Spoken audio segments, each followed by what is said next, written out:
ठीक है मेरे सारे दोस्तों, की हाल ने जी। उम्मीद करता बिल्कुल ठीक होवोगे। ये क्लास लैके आए बच्चों आप। ये क्लास स्पैशल अपनी मास्टर कैंडर वाले कैंਡੀਡੇਟਾਂ वास्ते है। ठीक है जी, जिन्हें मास्टर कैंडਰ का पेपर देना गा। ठीक है जी, आप ये सबजैक्ट करवाया करांगे पॉलिटी, हिस्टरी। ठीक है जी, तीन तरह की हिस्टरी जी अपनी इंसीडेंट। ठीक है जी, मीडिएवल तो अपनी मॉडर्न हिस्टरी। तीन हिस्टरियाँ कवर करांगे बच्चों। पॉलिटी का सारा लैक्चर कवर करांगे तो पंजाब जी के पूरी डिटेल के कवर करांगे। ठीक है जी, ਜਿਹੜੇ ਬੱਚੇ ਪਹਿਲਾਂ ਮੇਰੇ ਤੋਂ ਪੜ੍ਹਦੇ ਰਹੇ ਉਹਨਾਂ ਨੂੰ ਪਤਾ ਆਪਣੇ ਪੜ੍ਹਾਉਣ ਦਾ ਤਰੀਕਾ ਕੀ ਹੈ। ਜੀਕੇ ਦਾ ਵੇਟੇਜ ਆਪਣਾ ਬਹੁਤ ਵਧੀਆ ਰਿਹਾ। ਠੀਕ ਹੈ ਜੀ, ਬਾਕੀ ਆਪਣੀ ਮਾਸਟਰ ਕੈਂਡੀਡੇਟ ਦਾ ਹਿਸਟਰੀ ਦਾ ਅੱਜ ਆਪਣਾ ਠੀਕ ਹੈ ਬੱਚੋ ਪਹਿਲਾ ਲੈਕਚਰ ਹੈਗਾ। ਠੀਕ ਹੈ, ਅਤੇ ਜੇ ਤੁਹਾਨੂੰ ਵਧੀਆ ਲੱਗਿਆ ਤਾਂ ਇਹਦਾ ਜਲਦ ਹੀ ਆਪਣਾ ਫੁੱਲ ਕੋਰਸ ਵੀ ਐਪ 'ਤੇ ਆ ਰਿਹਾ ਹੈਗਾ। ਠੀਕ ਹੈ ਜੀ, ਫੁੱਲ ਕੋਰਸ ਐਪ 'ਤੇ ਆ ਰਿਹਾ ਆਪਣਾ। ਆਪਣੀ ਐਪ ਦਾ ਨਾਮ ਬੱਚੋ ਕੀ ਹੈਗਾ, ਦੀਪ ਭੁੱਲਰ ਐਜੂਕੇਸ਼ਨ ਆਰਾ। ਠੀਕ ਹੈ ਜੀ, ਬਹੁਤ ਵੱਡੇ ਡਿਮਾਂਡ ਸੀ ਕਿ ਜੀ ਜਲਦੀ ਕੋਰਸ ਲੈ ਕੇ ਆਓ, ਤਾਂ ਕਰਕੇ ਤੁਹਾਡੇ ਕਰਕੇ ਟਾਈਮ ਤੋਂ ਟਾਈਮ ਕੱਢ ਕੇ ਕੋਰਸ ਲੈ ਕੇ ਆਏ ਬੱਚਿਓ। ਠੀਕ ਹੈ, ਪੂਰੇ ਧਿਆਨ ਨਾਲ ਲੈਕਚਰ ਲਾਉਣਾ ਇਹ, ਅਤੇ ਤੁਹਾਨੂੰ ਵੇਸਟੇਜ ਵੀ ਆਪਣੇ ਲੈਕਚਰ ਦਾ ਪਤਾ ਲੱਗ ਜੂ ਕਿੰਨਾ ਕੁ ਹੈਗਾ। ਠੀਕ ਹੈ, ਇਸ ਤੋਂ ਪਹਿਲਾਂ ਹੋਰ ਵੀ ਆਪਣੇ ਬਹੁਤ ਸਾਰੇ ਲੈਕਚਰ ਲੱਗ ਚੁੱਕੇ ਆ। ਜੇ ਕੋਈ ਕੈਂਡੀਡੇਟ ਮੈਨੂੰ ਇੰਸਟਾਗ੍ਰਾਮ 'ਤੇ ਫੋਲੋ ਕਰਨਾ ਚਾਹੁੰਦਾ, ਇੰਸਟਾਗ੍ਰਾਮ 'ਤੇ ਆਪਣੀ ਆਈ ਡੀ ਹੈਗੀ ਹੈ ਬੱਚਿਓ ਭੁੱਲਰ 3518, ਅਤੇ ਆਪਣੀ ਐਪ ਦਾ ਨਾਮ ਬੱਚੋ ਤੁਹਾਨੂੰ ਦੱਸਤਾ ਦੀਪ ਭੁੱਲਰ ਐਜੂਕੇਸ਼ਨ ਆਰਾ। ਠੀਕ ਹੈ ਜੀ, ਦੀਪ ਭੁੱਲਰ। ठीक है बच्चों, तो करके तो जल्दी अपना ऐप तो कोर्स शुरू हो जाऊगा। जिहड़े बच्चों को आईफोन है उन्होंने ऐप डाउनलोड कर लेनी है बच्चों, अपनी क्लास प्लस ऐप डाउनलोड कर लेनी है।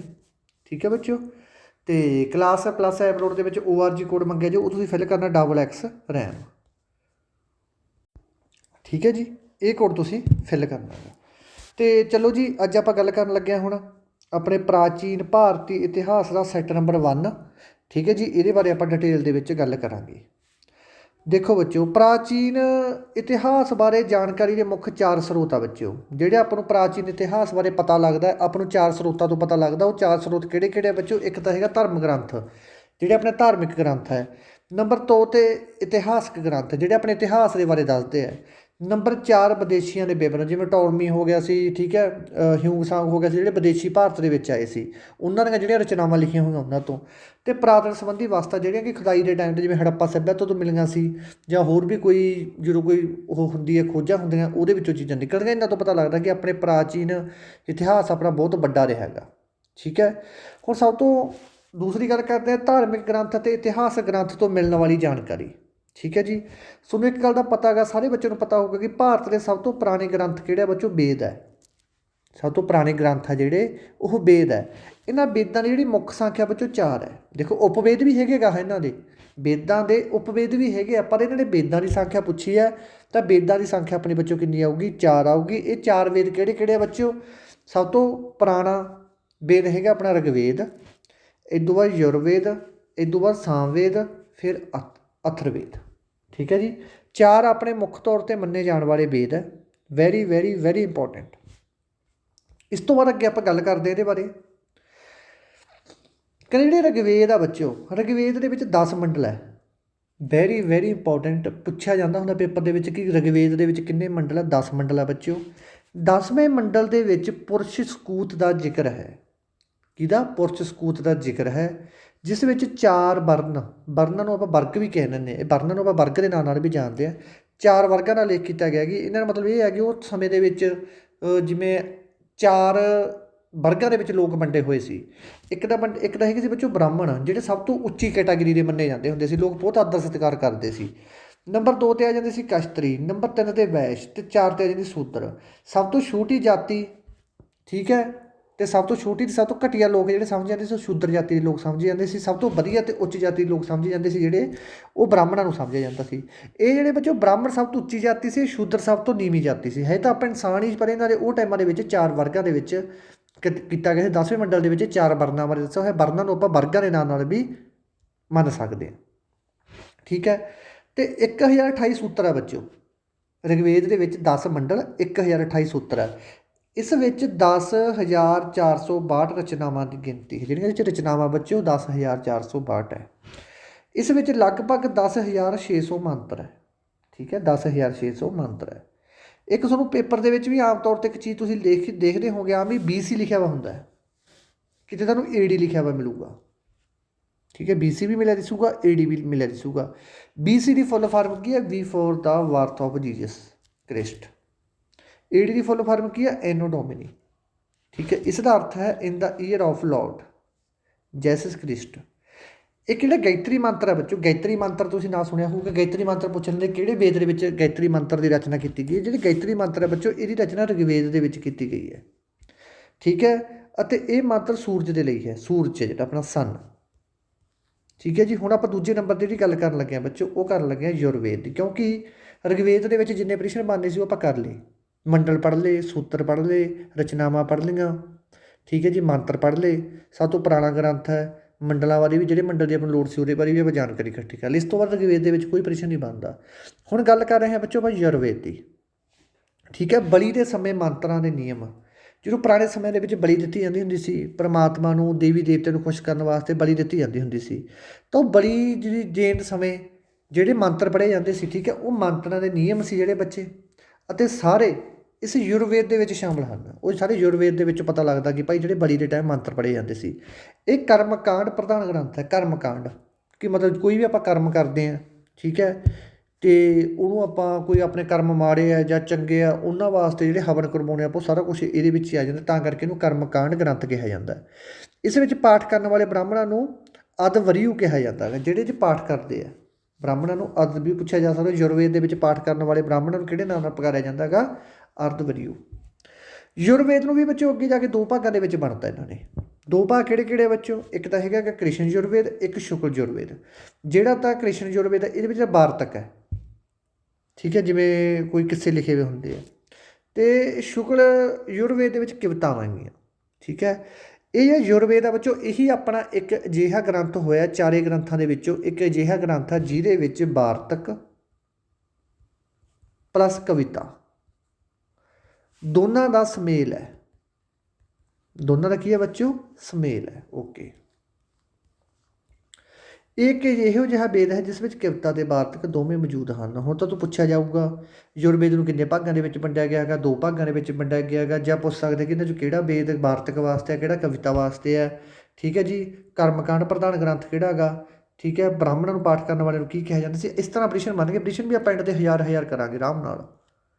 ਠੀਕ ਹੈ, ਵੀਡੀਓ ਜ਼ਰੂਰ ਦੱਸੋ ਕਮੈਂਟਾਂ ਦੇ ਵਿੱਚ ਜਿਹੜੇ ਵਿਚਾਰੇ ਮਾਸਟਰ ਕੈਂਡਰ ਦਾ ਪੇਪਰ ਦੇਣਾ ਤੁਹਾਨੂੰ ਕਿਵੇਂ ਲੱਗੀ। ਇਸ ਤੋਂ ਬਾਅਦ ਸਾਮਵੇਦ। ਇਸ ਵਿੱਚ ਸੰਗੀਤ ਦੇ ਬਾਰੇ ਜਾਣਕਾਰੀ ਦਿੱਤੀ ਗਈ ਹੈ। ਸੰਗੀਤ ਜਿਹੜਾ ਆਪਾਂ ਪਹਿਲਾਂ ਵਾਲੇ ਸਮਿਆਂ ਦੇ ਵਿੱਚ ਬਹੁਤ ਸੰਗੀਤ ਦਾ ਹੁਣ ਵੀ ਬਹੁਤ ਹੈ ਸੰਗੀਤ ਦਾ, ਸ਼ੁਰੂ ਤੋਂ ਸੰਗੀਤ ਪ੍ਰਤੀ ਆਪਣਾ ਭਾਰਤ ਦਾ ਸਭ ਤੋਂ ਜ਼ਿਆਦਾ ਲਗਾਵ ਹੈਗਾ। ਸ਼ਾਮ ਸ਼ਬਦ ਸਾਮਵੇਦ ਦੇ ਵਿੱਚ ਸ਼ਾਮ ਸ਼ਬਦ ਦਾ ਇਹ ਕਹਿੰਦੇ ਨਾਲ ਕਰਦਾ ਬੱਚੇ, ਇਹਦਾ ਅਰਥ ਕੀ? ਇਹਦਾ ਅਰਥ ਹੈਗਾ ਗੀਤ। ਸੋ ਤੋਂ ਪੁੱਛਿਆ ਜਾ ਸਕਦਾ ਕਿ ਸਾਮਵੇਦ ਦੇ ਵਿੱਚ ਸ਼ਾਮ ਸ਼ਬਦ ਦਾ ਅਰਥ ਕੀ ਹੈ? ਗੀਤ। ਵੇਦਾਂ ਦੇ ਵਿੱਚ ਸਾਮਵੇਦ ਨੂੰ ਭਾਰਤੀ ਸੰਗੀਤ ਦਾ ਜਨਕ ਵੀ ਕਿਹਾ ਜਾਂਦਾ ਹੈਗਾ। ਵੇਦ ਆ ਜਿਹੜੇ ਆਪਣੇ ਬੱਚਿਓ, ਵੇਦਾਂ ਦੇ ਵਿੱਚ, ਠੀਕ ਹੈ, ਵੇਦਾਂ ਦੇ ਵਿੱਚ ਸਾਮਵੇਦ ਨੂੰ ਭਾਰਤੀ ਸੰਗੀਤ ਦਾ ਕੀ ਕਿਹਾ ਜਾਂਦਾ? ਜਨਕ ਕਿਹਾ ਜਾਂਦਾ ਹੈਗਾ। Very very very important. ਭਾਰਤੀ ਸੰਗੀਤ ਦਾ ਜਨਕ ਕਿਹੜੇ ਕਿਹੜੇ ਗ੍ਰੰਥ ਨੂੰ ਕਿਹਾ ਜਾਂਦਾ? ਵੇਦ ਨੂੰ ਕਿਹਾ ਜਾਂਦਾ, ਸਾਮਵੇਦ ਨੂੰ। ਇਸ ਤੋਂ ਬਾਅਦ ਗੱਲ ਆ ਗਈ ਬੱਚੋ ਆਪਣੀ ਅਥਰਵੇਦ। ਇਸ ਵੇਦ ਦੇ ਵਿੱਚ ਜਾਦੂ ਟੋਣੇ, ਵਸ਼ੀਕਰਨ, ਤੰਤਰ ਮੰਤਰ, ਪ੍ਰੇਮ, ਵਿਆਹ, ਆਸ਼ੀਰਵਾਦ, ਵਿਚਾਰ, ਵਿਸ਼ਵਾਸ ਆਦਿ ਦਾ ਵਰਣਨ ਕੀਤਾ ਗਿਆ ਹੈਗਾ। ਇਹ ਕੰਨਿਆ ਦੇ ਜਨਮ ਦੀ ਨਿੰਦਾ ਕੀਤੀ ਗਈ ਅਥਰਵੇਦ ਦੇ ਵਿੱਚ। ਅਥਰਵ ਦਾ ਅਰਥ ਕੀ ਹੈ ਬੱਚੋ? ਆਹ ਚੀਜ਼ ਦਾ ਅਰਥ ਕੀ ਹੈ? ਅਥਰਵੇਦ ਕਹਿੰਦਾ ਅਥਰਵ ਦਾ ਅਰਥ ਕੀ ਹੈ? ਪਵਿੱਤਰ ਜਾਦੂ। ਪਵਿੱਤਰ ਜਾਦੂ। ਅਥਰਵੇਦ ਦੇ ਵਿੱਚ ਰੋਗ ਦੂਰ ਕਰਨ ਵਾਸਤੇ ਰਾਜ ਭਗਤੀ, ਵਿਆਹ, ਪ੍ਰਣਿਆ, ਗੀਤ, ਅੰਧ ਵਿਸ਼ਵਾਸਾਂ ਦਾ ਵਰਣਨ ਕੀਤਾ ਹੋਇਆ ਹੈ। ਬਸ ਇੰਨੀ ਚੀਜ਼ ਸਮਝ ਲਓ। ਇਸ ਤੋਂ ਬਾਅਦ ਬੱਚੋ ਇਹ ਚੀਜ਼ ਤਾਂ ਤੁਹਾਨੂੰ ਪਤਾ ਲੱਗ ਗਈ, ਤੁਹਾਨੂੰ PDF ਦੇ ਵਿੱਚ ਪੜ੍ਹ ਲਿਓ, ਇੱਕ ਵਾਰੀ ਤੁਹਾਨੂੰ ਦੱਸਤਾ ਕੀ ਚੀਜ਼ ਹੈ। ਇਸ ਤੋਂ ਬਾਅਦ ਨਾ ਬੱਚੇ ਆਹ ਚੀਜ਼ ਬਹੁਤ ਪੇਪਰ ਦੇ ਵਿੱਚ ਪੁੱਛੀ ਜਾਂਦੀ ਹੈ ਮਾਸਟਰ ਕੈਂਡ ਦੇ ਵਿੱਚ, ਕਿਉਂਕਿ ਲੈਵਲ ਜੋ ਥੋੜ੍ਹਾ ਜਿਹਾ ਹਾਈ ਹੋ ਜਾਂਦਾ। ਇਹ ਜਿਹੜੇ ਰਿਗਵੇਦ ਵਿੱਚ ਵੇਦ ਹੈ, ਇਹ ਜਿਵੇਂ ਰਿਗਵੇਦ ਹੋ ਗਿਆ, ਯਜੁਰਵੇਦ ਹੋ ਗਿਆ, ਸਾਮਵੇਦ ਹੋ ਗਿਆ, ਅਥਰਵੇਦ ਹੋ ਗਿਆ, ਇਹਨਾਂ ਸਾਰਿਆਂ ਦੇ ਅੱਗੇ ਜਾ ਕੇ ਨਾ ਉਪਵੇਦ ਵੀ ਹੈ। ਉਪਵੇਦ ਜਿਵੇਂ ਕਿ ਤੁਸੀਂ ਲਾ ਲਓ ਕੋਈ ਵੱਡੀ ਬੁੱਕ ਹੁੰਦੀ ਹੈ, ਠੀਕ ਹੈ, ਮੰਨ ਲਓ ਇੱਕ ਮੇਰੇ ਕੋਲ ਬੁੱਕ ਹੈ, ਉਹਦੇ ਵਿੱਚ ਅਲੱਗ ਪਾਰਟ ਹੈ, ਠੀਕ ਹੈ, ਉਹਨੂੰ ਗਾਹਾਂ ਵਿੱਚ ਛੋਟੇ ਛੋਟੇ ਭਾਗਾਂ 'ਚ ਵੰਡਤਾ, ਉਹ ਚੀਜ਼ ਹੈ। ਰਿਗਵੇਦ ਦਾ ਬੱਚੋ ਜਿਹੜਾ ਉਪਵੇਦ ਆ ਉਹ ਹੈਗਾ ਆਯੁਰਵੇਦ। ਆਯੁਰਵੇਦ ਆਪਾਂ ਕਹਿੰਦੇ ਹੁੰਦੇ ਕਿ ਆਹ ਦਵਾਈ ਆਯੁਰਵੇਦ ਦੀ ਹੈ, ਆਯੁਰਵੇਦਿਕ ਦਵਾਈ ਹੈ, ਇਨਫੈਕਸ਼ਨ ਨਹੀਂ ਕਰਦੀ, ਆਯੁਰਵੇਦ ਦਵਾਈ ਲੈਣੀ ਚਾਹੀਦੀ ਆਪਾਂ ਨੂੰ, ਆਪਾਂ ਕਹਿੰਦੇ ਨਹੀਂ ਹੁੰਦੇ ਆਮ ਤੌਰ 'ਤੇ। ਉਹ ਆਯੁਰਵੇਦ ਦਵਾਈਆਂ ਜਿਹੜੀਆਂ ਉਹਦੇ ਬਾਰੇ ਜਿਹੜੀ ਸਾਰੀ ਨੌਲੇਜ ਹੈ ਬੱਚੋ ਕਿਤੋਂ ਮਿਲਦੀ ਆਪਾਂ ਨੂੰ? ਉਹ ਮਿਲਦੀ ਹੈ ਰਿਗਵੇਦ ਤੋਂ। ਠੀਕ ਹੈ ਜੀ, ਕਾਹਦੇ ਵਾਸਤੇ? ਚਿਕਿਤਸਾ ਸ਼ਾਸਤਰ ਨਾਲ ਸੰਬੰਧਿਤ। ਚਿਕਿਤਸਾ ਦਾ ਸੰਬੰਧ ਹੁੰਦਾ ਸਿਹਤ ਨਾਲ। ਠੀਕ ਹੈ ਜੀ, ਚਿਕਿਤਸਾ ਦਾ ਸੰਬੰਧ ਕਰਨ ਨਾਲ ਹੁੰਦਾ ਬੱਚਿਓ ਸਿਹਤ ਨਾਲ। ਹੁਣ ਦੂਜੇ ਨੰਬਰ 'ਤੇ ਆ ਗਿਆ ਬੱਚਿਓ ਆਪਣਾ ਯੁਰਵੇਦ। ਯੁਰਵੇਦ ਬਾਰੇ ਪਹਿਲਾਂ ਗੱਲ ਕਰਕੇ ਆ, ਜੱਗਾਂ ਬਾਰੇ, ਕਰਮਕਾਂਡ ਬਾਰੇ। ਉਹ ਇਹ ਇਹਦਾ ਉਪਵੇਦ ਕੀ ਹੈ ਬੱਚਿਓ? ਉਪਵੇਦ ਹੈ ਛੋਟਾ ਵੇਦ ਕਿਹੜਾ? ਧਨੁਰਵੇਦ। ਧਨੁਰਵੇਦ ਇਹਦੇ ਵਿੱਚ ਯੁੱਧ ਕਲਾ ਨਾਲ ਸੰਬੰਧਿਤ ਗੱਲਾਂ ਦੱਸੀਆਂ ਗਈਆਂ। ਯੁੱਧ ਦੇ ਵਿੱਚ ਕਿਵੇਂ ਆਪਾਂ ਯੁੱਧ ਦੇ ਵਿੱਚ ਹਾਵੀ ਹੋਣਾ ਇੱਕ ਦੂਜੇ 'ਤੇ, ਕਿਵੇਂ ਆਪਾਂ ਘੇਰਾ ਪਾਉਣਾ ਗਾ, ਯੁੱਧ ਦੇ ਵਿੱਚ ਕੀ ਕੀ ਗੱਲਾਂ ਹੁੰਦੀਆਂ ਹੈਗੀਆਂ, ਠੀਕ ਹੈ, ਯੁੱਧ ਕਿਹੜੀ ਕਲਾ ਦੇ ਨਾਲ ਜਿੱਤਿਆ ਜਾਂਦਾ ਹੈ, ਇਹ ਸਾਰਾ ਕੁਝ ਯੁਰਵੇਦ ਦੇ ਵਿੱਚ ਜਿਹੜਾ ਗ੍ਰੰਥ ਆਉਂਦਾ ਉਹਦਾ ਉਪਵੇਦ ਹੈ ਧਨੁਰਵੇਦ, ਉਹਦੇ ਵਿੱਚ ਇਹ ਚੀਜ਼ਾਂ ਦੱਸੀਆਂ ਗਈਆਂ। ਨੰਬਰ 3 'ਤੇ ਆ ਗਿਆ ਬੱਚੋ ਸਾਮਵੇਦ। ਸਾਮਵੇਦ ਤੁਹਾਨੂੰ ਹੋਈ ਦੱਸ ਗਿਆ, ਸਾਮ ਦਾ ਮਤਲਬ ਹੁੰਦਾ ਗੀਤ, ਠੀਕ ਹੈ। ਭਾਰਤੀ ਜਨਕ ਦਾ ਸੰਗੀਤ ਸਾਮਵੇਦ ਨੂੰ ਕਿਹਾ ਜਾਂਦਾ। ਇਹਦੇ ਵਿੱਚ ਕਾਹਦੇ ਬਾਰੇ ਨੌਲੇਜ ਹੈ ਬੱਚੋ? ਇਹਦਾ ਜਿਹੜਾ ਉਪਵੇਦ ਆ ਉਹ ਕਿਹੜਾ ਹੈਗਾ ਬੱਚੋ? ਗੰਧਾਰ ਵੇਦ, ਕਲਾ ਅਤੇ ਸੰਗੀਤ ਨਾਲ ਸੰਬੰਧਿਤ ਹੈ।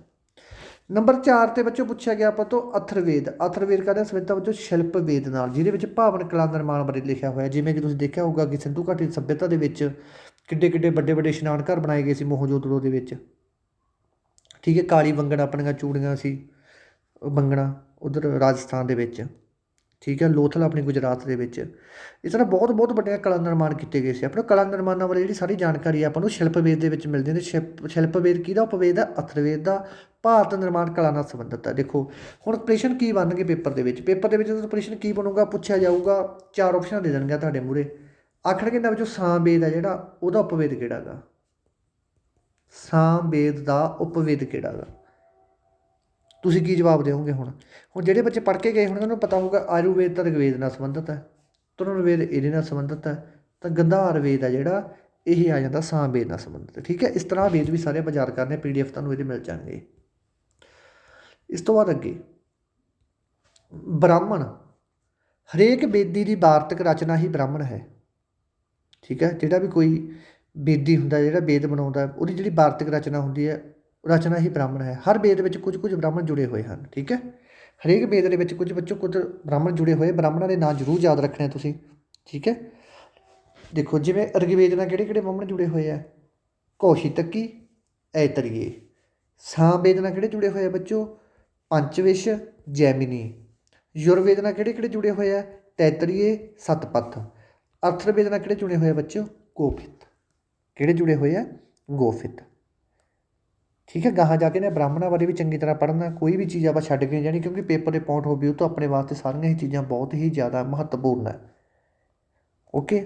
ਹੁਣ ਰਿਗਵੇਦ ਬਾਰੇ ਆਪਾਂ ਕਿੰਨਾ ਕੁਛ ਪੜ੍ਹ ਲਿਆ। ਹੁਣ ਇਸ ਤੋਂ ਬਾਅਦ ਤੁਹਾਨੂੰ ਲੱਗਦਾ ਕਿ ਕੋਈ ਪ੍ਰਸ਼ਨ ਬਣ ਜੂਗਾ ਰਿਗਵੇਦ ਦੇ ਵਿੱਚੋਂ, ਠੀਕ ਹੈ। ਇਸ ਤੋਂ ਬਾਅਦ ਆਪਾਂ ਵੈਦਿਕ ਕਾਲ ਬਾਰੇ ਪੜ੍ਹਾਂਗੇ, ਕਦੋਂ ਵੈਦਿਕ ਕਾਲ ਸ਼ੁਰੂ ਹੋਇਆ ਸੀ, ਕਦੋਂ ਖਤਮ ਹੋਇਆ ਸੀ, ਠੀਕ ਹੈ। 1500 ਦੇ ਵਿੱਚ ਸ਼ੁਰੂ ਹੋਇਆ ਸੀ, 1500 ਲੈ ਕੇ 600 ਉਹ ਪਿੱਛੇ ਨੂੰ ਚੱਲਦਾ ਹੁੰਦਾ ਸੀ ਕੰਮ, 1500 ਦੇ ਤੋਂ ਲੈ ਕੇ 600 ਤੱਕ ਗਿਆ ਸੀ, ਠੀਕ ਹੈ। ਜਦੋਂ ਉੱਤਰ ਵੈਦਿਕ ਕਾਲ ਸੀ ਆਪਣਾ। ਇਸ ਤਰ੍ਹਾਂ ਇਹ ਚੀਜ਼ਾਂ ਚੱਲਦੀਆਂ ਰਹਿਣੀਆਂ ਹੁੰਦੀਆਂ। ਆਹ ਸਾਰੇ ਨਾਲ ਯਾਦ ਕਰ ਲਿਓ, ਵਿੱਚ ਪੁੱਛੇ ਜਾ ਸਕਦਾ ਸਾਮਵੇਦ ਦੇ ਬ੍ਰਾਹਮਣ ਕਿਹੜੇ ਕਿਹੜੇ ਆ, ਜਾਂ ਯੁਰਵੇਦ ਦੇ ਬ੍ਰਾਹਮਣ ਕਿਹੜੇ ਆ, ਅਥਰਵੇਦ ਦੇ ਬ੍ਰਾਹਮਣ ਕਿਹੜੇ ਆ, ਰਿਗਵੇਦ ਦੇ ਬ੍ਰਾਹਮਣ ਕਿਹੜੇ ਆ, ਇਹ ਚੰਗੀ ਤਰ੍ਹਾਂ ਕਰ ਲਿਓ। ਇਸ ਤੋਂ ਬਾਅਦ ਆ ਗਿਆ ਬੱਚੋ ਆਪਣੇ ਕੋਲੇ ਅਣਜਕ ਗ੍ਰੰਥ। ਅਣਜਕ ਗ੍ਰੰਥ। ਅਣਜਕ ਗ੍ਰੰਥ ਦੇ ਵਿੱਚ ਪੁੱਛਿਆ ਜਾ ਸਕਦਾ ਕਿ ਅਣਜਕ ਸ਼ਬਦ ਦਾ ਕੀ ਅਰਥ ਹੈ ਬੱਚੋ? ਅਣਜਕ ਛਣਕ ਦੇ ਵਿੱਚ ਅਰਨਿਆ ਦਾ ਸ਼ਬਦ ਦਾ ਮਤਲਬ ਹੈਗਾ ਬੱਚੋ ਜੰਗਲ। ਕੀ ਅਰਥ ਹੈ ਬੱਚੋ? ਅਣਜਕ ਦੇ ਵਿੱਚ ਸ਼ਬਦ ਦੇ ਵਿੱਚ ਕੀ ਅਰਥ ਹੈ ਇਹਦਾ? ਅਰਨਿਆ ਤੋਂ ਕੀ ਬਣਿਆ ਹੈਗਾ ਬੱਚੋ? ਆਪਣਾ ਬਣਿਆ ਜੰਗਲ।